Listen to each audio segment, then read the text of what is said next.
సాయి సాయి సాయి కాలు తీడు నాన్న. సాయి అట్టే కాలు మీద కాలు వేసుకొని కూర్చుంటాడు సాయిబాబా. స్వామి కదా, దండం పెట్టుకో. ఏందది, బొట్టు పెట్టుకున్నాడా స్వామి? ఓకే. అన్నీ పెట్టుకున్నాడా?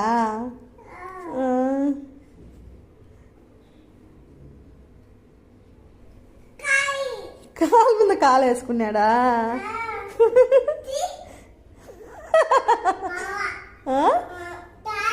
తాయ్యా? మామ కాదు, ఈయన దేవుడు. మామ కాదు నాన్న. ఏమే కాలు, సాయి కాలు మీద కాలు వేసుకున్నాడా? సాయిబాబా తీయడు, మా అత్తే వేసుకొని ఉంటాడు సాయిబాబా. వేసుకోనిలే, స్వామి కదా, వేసుకో స్వామి.